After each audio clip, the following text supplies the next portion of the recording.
Imagine acompanhar, passo a passo, os momentos que mudaram a história da humanidade. Se você já domina cada detalhe do julgamento, crucifixão e ressurreição de Jesus, pode avançar diretamente para o ponto-chave deste vídeo. Mas se quer mergulhar fundo nas nuances de cada evangelho, com suas convergências e divergências fascinantes, recomendo assistir até o final. Não se esqueça de se inscrever para não perder nenhuma revelação. Aqui começa uma narrativa que é o alicerce do cristianismo, os últimos dias de Jesus de Nazaré, desde sua entrada triunfal em Jerusalém até o amanhecer que abalou o mundo, quando seus seguidores proclamaram: Ele ressuscitou. Esses eventos, conhecidos como a Paixão de Cristo, termo que vem do latim passio, sofrimento, abrangem a Semana Santa, do Domingo de Ramos à Páscoa. Até hoje, milhares de peregrinos revivem essa jornada pelos mesmos caminhos que Jesus percorreu em Jerusalém, a Via Dolorosa, ou a Caminho das Dores. Cada parada nesse trajeto, chamada de Estação da Cruz, marca um momento crucial, do julgamento perante Pilatos até o Santo Sepulcro, onde, segundo a tradição católica e ortodoxa, repousou o corpo de Jesus. Todas as pistas sobre esses dias decisivos estão nos 4 evangelhos canônicos: Marcos, Mateus, Lucas e João. Marcos, o primeiro a ser escrito por volta do ano 70, serve de base para Mateus e Lucas, enquanto João apresenta uma estrutura única, porém complementar. Embora os relatos coincidam em muitos pontos, cada um adiciona camadas próprias à história. Tudo começa com a mensagem revolucionária de Jesus: o reino de Deus está próximo. Era um anúncio de que Deus interviria nos últimos dias, como profetizado pelos antigos. Seu ministério foi marcado por milagres e exorcismos, sinais de que um novo tempo havia chegado. Então, Jesus e seus discípulos rumam a Jerusalém para a Páscoa, a celebração que lembrava a libertação dos hebreus da escravidão no Egito. A cidade fervilhava com peregrinos, e Jesus se hospeda em Betânia, uma vila nos arredores, às margens do Monte das Oliveiras. O momento é épico. Jesus entra em Jerusalém montado em um jumento, enquanto a multidão o aclama como filho de Davi e rei dos judeus. O título não era casual, evocava a promessa de um Messias descendente do rei Davi, ungido por Deus para governar. Essa cena, carregada de simbolismo, cumpre a profecia de Zacarias: Eis que o teu rei vem a ti, justo e salvador, humilde, montado em um jumento. Era uma entrada triunfal, à maneira dos reis e imperadores, mas com um significado profundo: o Messias chegava do Oriente, do Monte das Oliveiras. Mas por que isso aconteceu em um domingo? A lei judaica exigia purificação ritual para participar da Páscoa. Quem tivesse tido contato com mortos nos últimos 12 meses deveria ser aspergido com água sagrada no templo por 7 dias. Logo, os eventos se desenrolaram uma semana antes da festa. Os evangelhos sinóticos, Marcos, Mateus e Lucas, relatam que, ao chegar ao templo, Jesus expulsa os cambistas e vendedores de animais, declarando: Minha casa será chamada casa de oração, mas vocês a transformaram em covil de ladrões. João, porém, coloca esse episódio no início de seu evangelho. Independentemente da cronologia, esse ato de indignação selou o destino de Jesus, desafiou diretamente as autoridades religiosas e políticas. Nos dias seguintes, Jesus continua ensinando no templo, enquanto os evangelhos preenchem o tempo até a primeira noite da Páscoa, o que hoje chamamos de Quinta-feira Santa. Naquela noite, Jesus e os discípulos celebram a ceia, um ritual repleto de simbolismo. Os sinóticos descrevem uma refeição pascal tradicional, enquanto João apresenta um jantar comum. Para os judeus, o dia começava ao pôr do sol, então a preparação do cordeiro pascal no templo ocorria na tarde anterior.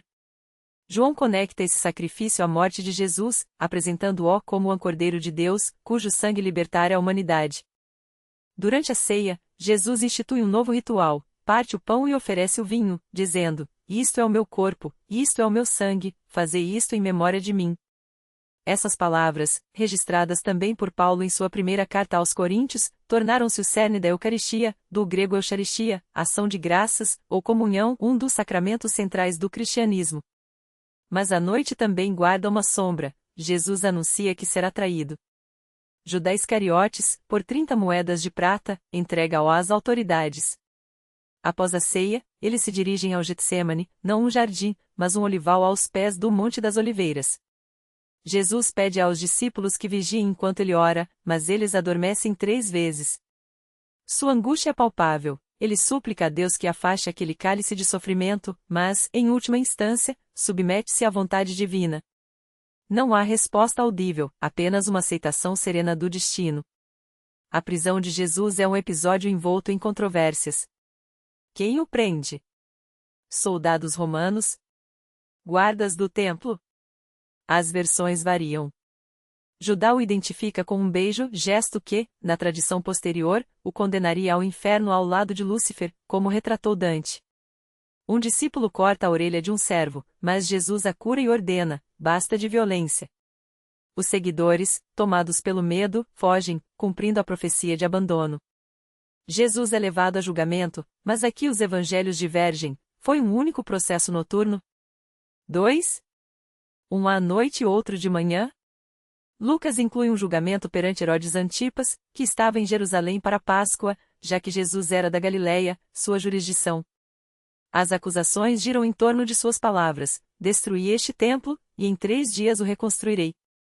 Uma declaração que, para seus inimigos, era blasfêmia ou uma profecia que só faria sentido depois da ressurreição. O Evangelho de Marcos deixa claro que esse julgamento foi uma farsa jurídica, as testemunhas se contradiziam, as acusações eram frágeis, e a condenação, premeditada. O momento decisivo chega quando o sumo sacerdote, exasperado pelo silêncio de Jesus, lança-lhe a pergunta direta: Tu és o Cristo, o Filho do Bendito? A resposta não é um simples assim, mas uma declaração solene que ecoa profecia e juízo: Eu sou. E vereis o Filho do Homem assentado à direita do poder e vindo sobre as nuvens do céu. Para os ouvidos daqueles líderes, era blasfêmia ou a verdade mais terrível que jamais poderiam aceitar.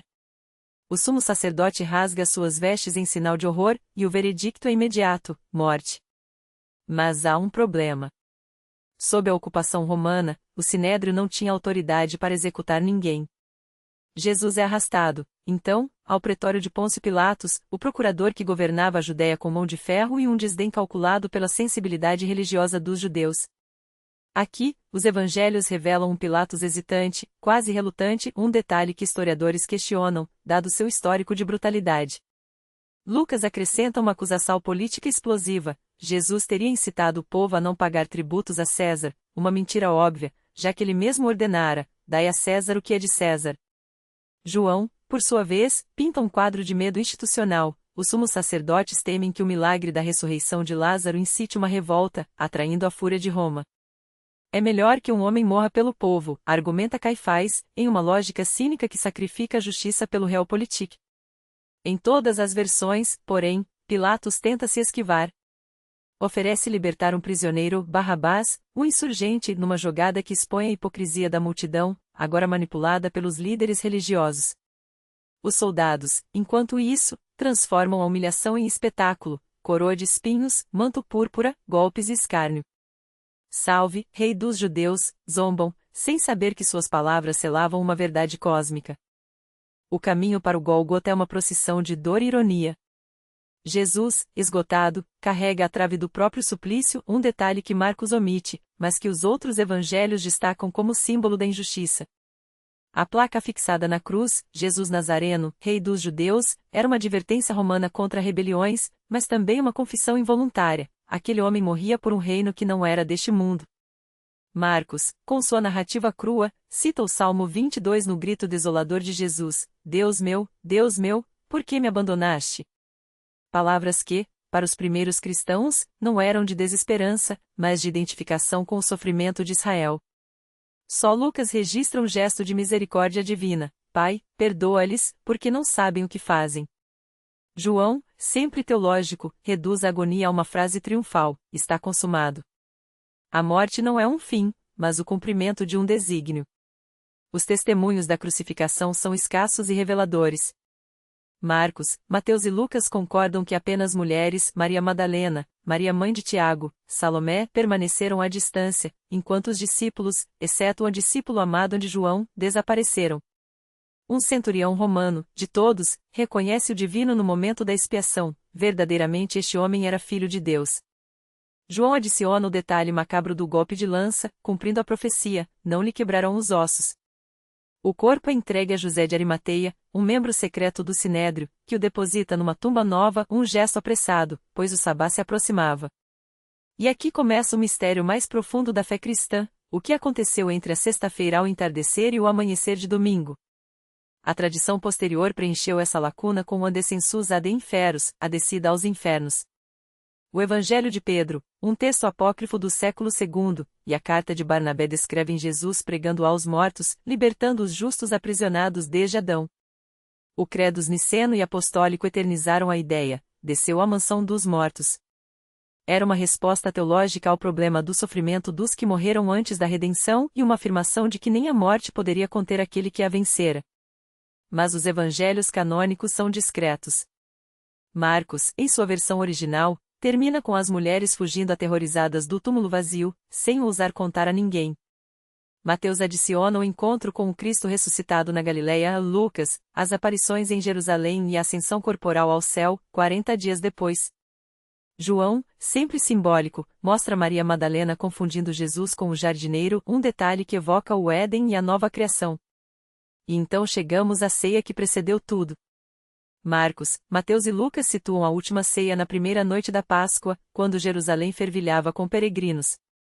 Era uma refeição carregada de significado, o cordeiro pascal, o pão ázimo, o vinho, símbolos de libertação que Jesus reinterpretaria com suas palavras: isto é o meu corpo, isto é o meu sangue. Mas aqui os problemas históricos se multiplicam. Como conciliar a cronologia dos evangelhos sinóticos com a de João, que coloca a crucificação no dia da preparação da Páscoa, não após? Como um julgamento noturno, uma série de audiências e uma execução ocorreram em menos de 24 horas, num sistema judicial que, mesmo corrupto, demandava formalidades? E, acima de tudo, como entender a figura de Judas, um nome que, irônico, evoca o herói macabeu que lutou contra a opressão estrangeira? O próprio Judas é um enigma envolto em sombras. Seu sobrenome, Iscariotes, pode indicar origem em Queriote, uma cidade na Judéia, ou, como sugerem alguns, uma corrupção de Sicário, os radicalizados que carregavam sicai, adagas, contra romanos e colaboracionistas. Os evangelhos o pintam como um traidor desde o início. Lucas e João afirmam que Satanás entrou nele, a Mateus cita o Salmo 41 para justificar a deslealdade. Mas a história do beijo no Getsemane, sinal de amizade transformado em arma, soa quase como uma paródia trágica. E há silêncios perturbadores. Paulo, escrevendo por volta do ano 50 d.C., lista as aparições do ressuscitado, 1 Coríntios 15, e menciona os 12, como se Judas ainda fizesse parte do grupo. Seria possível que a narrativa do fosse uma construção posterior, destinada a explicar a ausência de um dos 12 após a Páscoa? A agonia no Getsemane, onde Jesus súplica pelo cálice da ira ser afastado, enquanto os discípulos dormem, é um dos momentos mais humanos dos evangelhos. Mas também um dos mais problemáticos. Se Jesus sabia que sua morte era necessária, por que o desespero? Se os discípulos eram seus escolhidos, por que sua fraqueza? E, acima de tudo, quem realmente entregou Jesus às autoridades? Judas, com seu beijo? Ou a própria multidão, que o aclamara dias antes e agora clamava por sua morte? A história, como sempre, é mais complexa do que parece. E é nessa complexidade que reside sua força e seu desafio. Mas há um detalhe revelador que muitas vezes passa despercebido. Essa mesma cena de traição e abandono já havia sido encenada séculos antes, em um episódio quase idêntico, mas esquecido pela maioria. Quando o rei Davi, perseguido por seu próprio filho Absalão, fugiu para o Monte das Oliveiras, o mesmo lugar onde Jesus suaria sangue em agonia, foi traído por Aitofel, seu conselheiro mais próximo. Aitofel, homem de confiança do rei, ofereceu a Absalão um plano maquiavélico: escolherei 12.000 homens, sairei ainda esta noite, atacarei Davi quando ele estiver exausto e desanimado, matarei somente o rei, e todo o povo que está com ele voltará para ti. Assim, quando a única vida que buscas for tirada, todo Israel estará em paz. 2 Samuel 17, 1-3. A semelhança com a traição de Judas é assombrosa. Ambos os traidores, um com um beijo, outro com um plano militar, entregaram seus senhores em um momento de vulnerabilidade noturna. Ambos os atos foram justificados como sacrifícios necessários para evitar um mal maior, a revolta do povo. E em ambos os casos, o verdadeiro motivo era o medo do poder que aqueles homens representavam. Absalão temia que Davi reunisse forças, os sacerdotes temiam que Jesus incitasse uma revolta contra Roma. A história se repete, mas dessa vez com um detalhe ainda mais cruel: o Messias não tinha exército. Sua única arma era a verdade, e foi exatamente por isso que teve de morrer. Os evangelhos divergiram nos detalhes do julgamento, mas concordam em um ponto: foi um processo à meia-noite, repleto de irregularidades. Marcos e Mateus descrevem um único julgamento noturno perante o Sinédrio. Lucas adiciona uma audiência diante de Herodes Antipas, que, ironicamente, só queria ver Jesus fazer milagres, como um espetáculo de feira. João omite o Sinédrio quase por completo, focando na ameaça política que Jesus representava para as autoridades religiosas. Mas aqui surge a pergunta incômoda: por que o Sinédrio inteiro, homens que, segundo a lei judaica, não podiam sequer julgar casos capitais à noite ou em dias de festa, se reuniria às pressas para condenar um galileu? A resposta está no medo. Não era Jesus o problema, era o que ele simbolizava. Seus seguidores, uma multidão que dias antes o aclamara como rei, poderiam facilmente se tornar uma força descontrolada. Melhor eliminar a faísca antes que o fogo se alastrasse. E então vem a cena mais grotesca da farsa judicial, a acusação de blasfêmia. Quando Jesus, perante Caifás, responde: vocês verão o Filho do Homem assentado à direita do Todo-Poderoso, a Marcos 14:62, o sumo sacerdote rasga suas vestes em sinal de horror. Mas aqui está o detalhe que poucos notam: blasfêmia, segundo a lei judaica, só era punível com a morte se o nome de Deus fosse pronunciado em vão. Jesus não fez isso. Ele citou o livro de Daniel, 7:13, uma passagem messiânica conhecida. O verdadeiro crime não era blasfêmia, era política.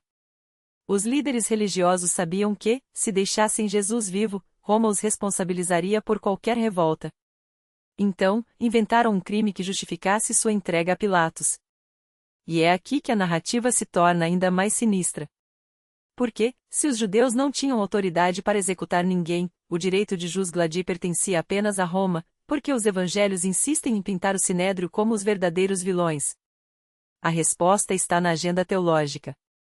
Marcos, escrevendo após a destruição de Jerusalém em 70 d.C., precisava distanciar os seguidores de Jesus dos rebeldes judeus que haviam se levantado contra Roma. Se Jesus fosse visto como um revolucionário político, seus discípulos seriam perseguidos da mesma forma. Portanto, era essencial provar que ele foi injustiçado não por Roma, mas pelos próprios líderes judeus. Daí a ênfase no julgamento ilegal, na inveja dos sacerdotes, na multidão que clama por Barrabás, um nome que, não por acaso, significa filho do Pai, a uma ironia cruel, já que a mesma multidão rejeita o verdadeiro filho do Pai. Mas Pilatos, o homem que supostamente lavou as mãos, não era tão inocente quanto os evangelhos sugerem. Fontes históricas como Flávio Joséfo e Filon de Alexandria o descrevem como um administrador brutal, conhecido por executar judeus sem julgamento. A ideia de que ele hesitou em condenar Jesus é, no mínimo, duvidosa. O mais provável é que Pilatos, ciente das tensões em Jerusalém durante a Páscoa, tenha visto em Jesus mais um agitador galileu a ser eliminado antes que virasse um problema maior. A cena da escolha entre Barrabás e Jesus? Uma invenção literária para absolver Roma e transferir a culpa para o povo judeu. Porque, afinal, que multidão que havia aclamado Jesus dias antes agora pedia sua morte? A mesma que, segundo os evangelhos, foi manipulada pelos sacerdotes. Uma explicação conveniente, mas historicamente frágil. E então vem a cruz. Não uma morte qualquer, mas a morte turpicima, a pena reservada aos piores criminosos do império, escravos, rebeldes e traidores. Os romanos não inventaram a crucifixão, mas a aperfeiçoaram como instrumento de terror psicológico. As vítimas eram espancadas até quase a morte, forçadas a carregar a trave horizontal do próprio instrumento de tortura, o patibulum, e então pregadas ou amarradas em posições que prolongavam a agonia. A causa da morte: asfixia lenta. Para respirar, a vítima precisava empurrar-se para cima com os pés, mas a exaustão e a perda de sangue tornavam isso impossível após horas. Os soldados ofereciam vinagre, um analgésico barato, não por piedade, mas para manter a vítima consciente e o espetáculo, portanto, mais longo. Jesus, no entanto, morreu em poucas horas. Demasiado rápido para os padrões romanos. Por quê? Os evangelhos sugerem que foi um ato de soberania divina, tudo está consumado. Mas a explicação mais plausível é pragmática: os judeus queriam que os corpos fossem removidos antes do anoitecer, quando começaria o sabá. Pilatos, pressionado, pode ter ordenado que quebrassem as pernas dos condenados, para acelerar a morte por asfixia, mas, ao ver Jesus já morto, um soldado lhe traspassou o lado com uma lança, um gesto que, ironicamente, cumpriu a profecia de Zacarias 12:10, olharão para aquele a quem traspassaram. Detalhes que, mais uma vez, servem à narrativa, provar que até na morte, Jesus controlava os eventos. E assim, quando as mulheres, as únicas que permaneceram fiéis, se preparavam para ungir seu corpo ao amanhecer, o Império Romano e as autoridades religiosas pensavam ter encerrado o caso. Mas a história, como bem sabemos, estava apenas começando. Porque um túmulo vazio é muito mais perigoso do que um cadáver. E uma verdade enterrada tem o hábito de ressuscitar. Naquela manhã de domingo, enquanto o Império Romano ainda se vangloriava de seu método cruel, projetado para prolongar a agonia dos condenados e negar-lhes até mesmo a dignidade de um sepultamento decente, algo inesperado acontecia. Os corpos dos crucificados eram deixados apodrecendo sob o sol, comida para abutres, uma advertência viva aos rebeldes. Mas não com Jesus. Aqui, a narrativa toma um rumo deliberado. José de Arimateia, membro do Sinédrio, um homem de posição, intervém. Um detalhe que não passa despercebido, especialmente quando sabemos que os juízes romanos eram notórios por sua corrupção. João registra que José, discípulo de Jesus, mas em segredo por medo dos judeus, ousou pedir o corpo a Pilatos e, surpreendentemente, obteve permissão. Um privilégio raro, quase inexplicável, a menos que houvesse algo mais em jogo. 3 dias. Esse é o número que ecoa nos evangelhos, desde as profecias de Jonas no ventre do peixe até as palavras de Jesus sobre o sinal do profeta. Mas aqui a matemática falha. Se contarmos da sexta-feira ao amanhecer de domingo, temos, no máximo, 1 dia e meio. Ainda assim, a insistência no terceiro dia não é acidental. Para os judeus, a decomposição do corpo começava apenas no 4º dia, um detalhe crucial. Se Jesus ressuscitou antes disso, evitava-se o contágio da morte, a impureza que tornaria sua aparição impossível. Coincidência? Ou uma narrativa cuidadosamente construída para cumprir as expectativas messiânicas sem violar as leis de pureza? O que realmente aconteceu naquele túmulo? Talvez nunca saibamos. Mas podemos reconstruir o cenário: um império que esmagava qualquer ameaça à sua ordem, um povo à espera de um libertador, e um homem que, ao entrar em Jerusalém montado em um jumento, um gesto carregado de simbolismo messiânico, acendeu o pavio da paranoia romana. As multidões que o aclamavam como filho de Davi não passariam despercebidas. Para as autoridades, era uma questão de tempo até que a revolta explodisse. A crucifixão não foi um erro de cálculo, foi a solução mais eficiente. Um aviso aos que ousavam sonhar com outro reino. E o papel de Judas? Sua história é um emaranhado de citações proféticas e camadas de interpretação. Alguns veem nele o arquétipo da traição judaica, uma figura que carrega o peso de séculos de rejeição. Outros sugerem que, se Jesus de fato ameaçou a ordem do templo, interrompendo o comércio ou desafiando a autoridade sacerdotal, os líderes religiosos teriam agido rápido, sem necessidade de um traidor. Afinal, em tempos de festa, a cidade fervilhava de peregrinos e soldados. Um distúrbio seria esmagado na hora. Um julgamento formal? Improvável. Pilatos, conhecido por sua brutalidade, não perdia tempo com formalidades quando se tratava de rebeldes judeus.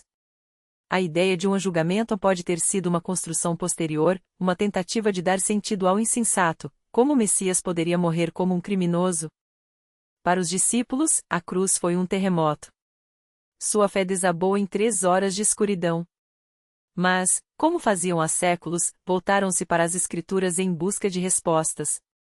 E encontraram o servo sofredor de Isaías, o Cordeiro Pascal, o profeta rejeitado. A narrativa da ressurreição não nasceu do nada, nasceu da necessidade de reconciliar o impensável, a morte do ungido, com a promessa de que Deus não abandona os seus.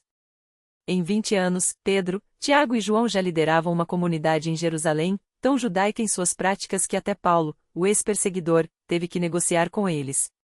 O cristianismo não surgiu como uma ruptura, mas como uma reinterpretação radical do judaísmo. E, nesse processo, os culpados pela morte de Jesus foram sendo pintados com cores cada vez mais sombrias, até que o povo de Deus se tornou um povo deicida, uma distorção que alimentaria séculos de ódio. Hoje, estudar a historicidade desses eventos não é um ataque à fé, é um convite a enxergar as camadas por trás do texto.